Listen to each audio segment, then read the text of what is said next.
अस्सलाम वालेकुम viewers, welcome back to my channel. मैं डॉक्टर कासिम शाह आपको खुशामदीद कहता हूँ। आज के इस लेक्चर में हम जो है हार्मोन्स की secretion, stimulus, duration of action, feedback mechanism और इसके अलावा जो है उसकी क्लियरेंस को डिस्कस करेंगे। सबसे पहले हम बात करते हैं कि जो हार्मोन्स हमारे बॉडी में एक्शन परफॉर्म कर रहे हैं तो उनका ड्यूरेशन क्या है। कुछ हार्मोन जो हैं सेकंड्स के अंदर जो है अपना सिक्रीशन के बाद एक्शन शो करना शुरू कर देते हैं। इसमें हमारे पास नॉन एपिनेफ्रिन, एपिनेफ्रिन जैसे हार्मोन आ जाते हैं। तो कुछ हार्मोन जो हैं मिनट लगाते हैं अपने एक्शन को शो करने के में। तो कुछ हार्मोन ऐसे भी हैं जो सिक्रीट होने के बाद जो है अपना एक्शन 1 मंथ के अंदर परफॉर्म करते हैं। मिसाल के तौर पे थायरॉक्सिन और ग्रोथ हार्मोन जो हैं, क्योंकि ये वो हार्मोन्स हैं जो कि प्यूबर्टी तक जो है आपके डेवलप होते रहते हैं और जो है एक नॉर्मल पर्सन को इनकी ज़रूरत होती है बॉडी के मेटाबॉलिज्म को मेंटेन रखने के लिए, बॉडी की ग्रोथ को मेंटेन रखने के लिए। तो इनका एक्शन जो है स्लोली हो रहा होता है और ताकि जो है जो भी पर्सन है वो फुली डेवलप हो सके। नेक्स्ट हम बात करें कंसंट्रेशन हार्मोन की। तो हमारे ब्लड में जो है जितने भी हार्मोन्स सर्कुलेट कर रहे हैं तो वो स्मॉल कंसंट्रेशन में प्रेजेंट होते हैं और स्मॉल कंसंट्रेशन में रिक्वायर्ड होते हैं किसी भी फंक्शन को परफॉर्म करने के लिए। मिसाल के तौर पे हमारे जो ब्लड है उसमें 1 पिकोग्राम जो है ईच मिलीलीटर ऑफ ब्लड से लेकर हमारे फ्यू माइक्रोग्राम्स पर मिलीलीटर ऑफ ब्लड तक जो है हार्मोन्स प्रेजेंट होते हैं। हार्मोनल सिक्रीशन रेट्स की बात की जाए तो जो रेट ऑफ सिक्रीशन है डिफरेंट हार्मोन्स का वो डिफरेंट होता है। कुछ एक्सट्रीमली स्मॉल रेट पे जो है अपना सिक्रीशन करते हैं, तो कुछ जो है इससे थोड़ा इंटरमीडिएट रेट पे करते हैं और जो माइक्रो मिलीग्राम में जो है सिक्रीट होते हैं per day. Feedback control of hormone secretion की बात करें तो इसमें 2 सिस्टम आते हैं हमारे पास, पॉजिटिव फीडबैक कंट्रोल सिस्टम और नेगेटिव फीडबैक कंट्रोल सिस्टम। सबसे पहले हम नेगेटिव फीडबैक सिस्टम को देखते हैं। तो इसमें क्या होता है कि ये नेगेटिव फीडबैक हमारे जो जो भी हार्मोन हैं उनकी ओवर एक्टिविटी हो गई है, किसी भी सिस्टम ग्लैंड्स के थ्रू हार्मोन की सिक्रीशन ज़्यादा हो गई है तो उसको जो है ओवरकम करता है, उसको स्टॉप करता है ताकि उसकी फर्दर कंसनट्रेशन जो है हमारी बॉडी में इंक्रीज़ ना हो। अब क्या होता है, कोई भी हार्मोन आपकी बॉडी में अगर ओवर एक्टिविटी शुरू कर दे और आपके बॉडी में उसकी कंसंट्रेशन ज़्यादा हो जाए तो आपको बहुत से सिम्टम्स आने शुरू होते हैं, बहुत सी डिजीज़ काज होनी शुरू हो सकती हैं, टॉक्सिसिटी हो जाती है, ट्यूमर होने के भी चांसेस होते हैं। तो जो है आपकी जो नॉर्मल कंसंट्रेशन है हार्मोन के ब्लड में उसको मेंटेन रखने में जो हेल्प करता है वो है नेगेटिव फीडबैक। अब क्या होता है, प्लाज्मा कंसंट्रेशन जो है हार्मोन्स की वो फ्लक्चुएट कर जाती है किसी भी स्टिमुलाई की वजह से। ट्रॉमा हो सकता है, कोई ट्यूमर हो सकता है। तो क्या होता है उसके नतीजे में हार्मोन की सिक्रीशन बढ़ जाती है। तो उसको कम करने के लिए जो है हमारा नेगेटिव फीडबैक मैकेनिज़्म जो है वो एक्टिवेट होता है। अब इसका जो प्रॉपर वर्क क्या है कि ये इंश्योर करता है कि हमारी बॉडी में जो है हार्मोन्स की एक्टिविटी जो हो रही है प्रॉपर लेवल पे हो और अपने टारगेटेड टिश्यू पे जाकर प्रॉपरली जो है अपना एक्शन परफॉर्म करें।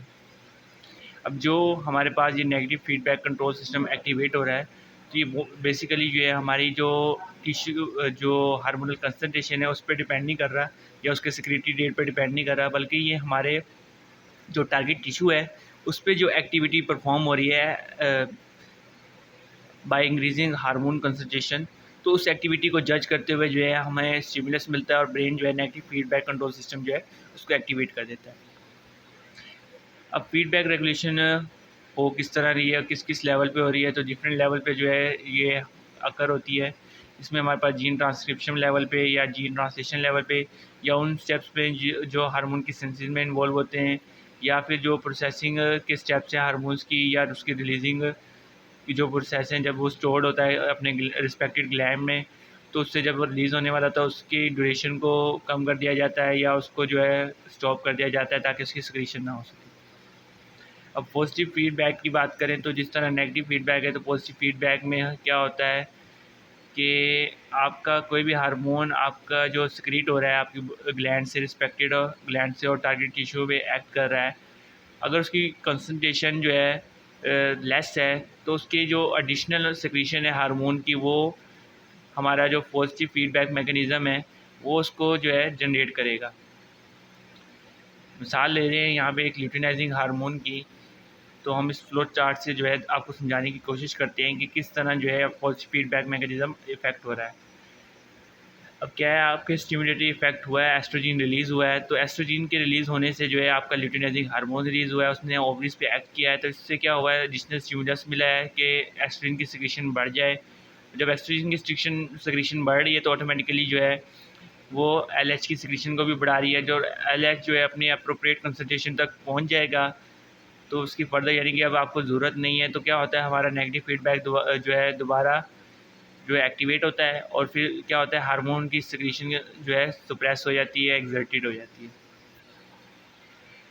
अब साइक्लिक वेरिएशन की बात करें कि हार्मोन की जो रिलीज़ रेट है, कोई भी साइक्लिक वेरिएशन आई है आपके एज में, आपकी जो इन्वायरमेंट है, सीजनल चेंजेस आए हैं, तो उस वजह से क्या होता है कि आपकी जो हार्मोन रिलीज़ रेट है वो चेंज होता रहता है। तो ये जितने भी सीजनल चेंजेस आ रही हैं उसमें आपकी एजिंग आ जाती है, आपकी डायurnal साइकिल आ जाती है, आपके स्टेजेस ऑफ डेवलपमेंट आ जाती हैं, स्लीप आ जाती हैं। तो इसी तरह उसने एक एग्जांपल में बताया कि हमारे पास जो ग्रोथ हार्मोन है वो अर्ली पीरियड ऑफ स्लीप में जो है एक्सेसिव अमाउंट में जो है रिलीज़ होता है, जबकि जो है लेटेस्ट स्टेजेस ऑफ स्लीप में जो है रिड्यूस हो जाता है। तो यानी कि आपकी जो डिफरेंट कंडीशंस हैं, डिफरेंट वेरिएशंस हैं बॉडी के एनवायरनमेंट की, तो उस हिसाब से हार्मोन की सिक्रीशन रेट पे भी जो है आपका फ़र्क पड़ता है।